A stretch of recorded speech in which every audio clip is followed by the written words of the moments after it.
Sir నాకు doubt sir, కథే అంటే అక్కడ రామ్ చరణ్ సార్ కాదు, బుచ్చిబాబు కాదు, అంటే కథే అంటే కథను నమ్మిన డైరెక్టర్గా నేను వచ్చాను సార్.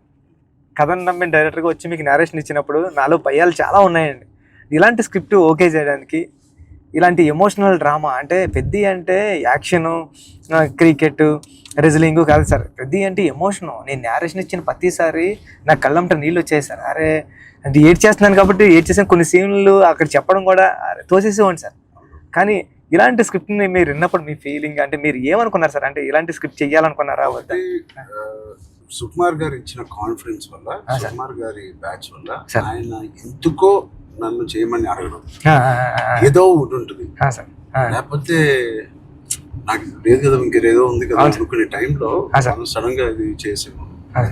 మన ఇద్దరం ఎప్పటి నుంచో రంగస్థలం టైం నుంచి మనం ఇద్దరం పని చేయాలనుకున్నాం. అవును సార్. అది ఇంత తొందరగా ఫస్ట్ సుకుమార్ గారు ఏదో ఉంటే తప్పని మనకు చెప్పారు. బట్ నాకు ఏం నచ్చిందంటే పెద్ద అనే ఫిల్మ్ లో నువ్వు అన్అడల్టరేటెడ్ గా అంటే ఏవి కమర్షియల్స్ గా ఆలోచించడం కానీ ఫ్యాన్స్ పరంగా కానీ ఏ ఉద్దేశం లేకుండా ఆ కథకి ఏది న్యాయం అదే నువ్వు రాసావు, అదే నాకు చెప్పావు. అక్కడ నీ నిజాయితీ నాకు ఫస్ట్ నచ్చింది. ఆ క్యారెక్టర్ లో ఉన్న నిజాయితీ నచ్చింది.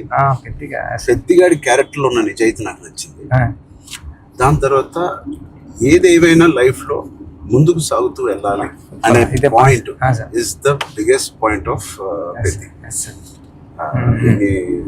హర్డల్స్ వచ్చిన ఇంకోటి ఇవన్నీ దేనికి చేస్తున్నారు, కథ ఏంటి, ఆ కథ ఇవన్నీ దేనికి చేస్తున్నారు, ఇన్ని ఆటలు ఎందుకు ఆడుతున్నారు, అదేంటి cross over athlete. Main point అది sir. Main point cross over athlete. ఆ క్రాస్ ఓవర్ అథ్లీట్ ఒక అథ్లీట్ గా వెళ్ళొచ్చు, ఒక కొంత దూరం వరకు తన జీవితంలో ఏదో ఒకటి సాధించవచ్చు. ఇంత తపంతో how come he went that far to do that and achieve that goal. That I feel identity, గుర్తింపు కోసం.